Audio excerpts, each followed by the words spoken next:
وشو. أعوذ بالله من الشيطان الرجيم. بسم الله الرحمن الرحيم. يا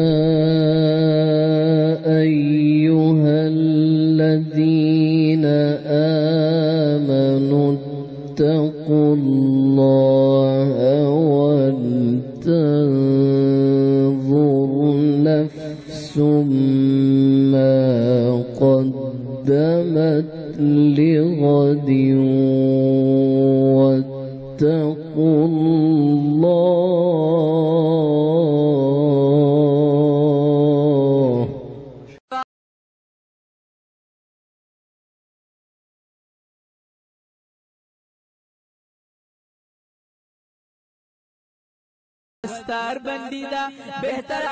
دا مدرسې محتمم مولانا مفتی گل زمان صاحب اغلی ملمنو تا پخیر راغے ہوئی.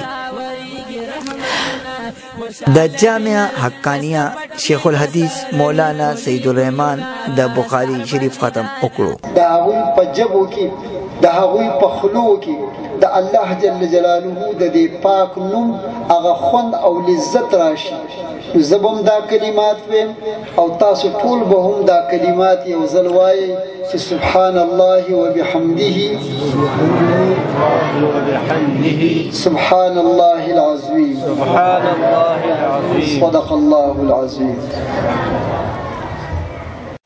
دا پروگرام مشر مولانا رفیع اللہ قاسمی دا پروگرام طلباء او علماء تا مبارکبادی ورکړو او ویوی یقینا دا ډیره د سعادت او د برکت موقع ده.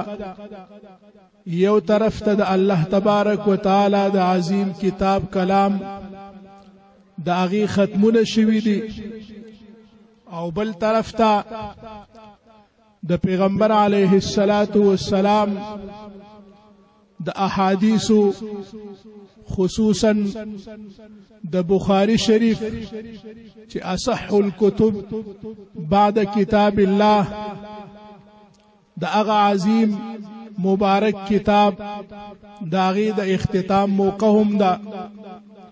یقینا دا ډیره روحاني موقع ده، بابرکته محفل او مجلس دی او دا حفاظ کرام قرای عظام مشایخ هغوی هم راجمع شوي. د دوی په اجتماع کې هم ډیر لوی خیر او برکت وي. نو مونږه او تاسو ټول د دې مجلس روحي روان حضرت مفتی صاحب داغه شکریا ادا کو. الله تعالی دې داغه په علم او عمل کې داغه په دغه فیوزات کې نور هم مزید اضافه وکي. دا خیر او برکت ته الله تعالی نور هم تر نخور کی.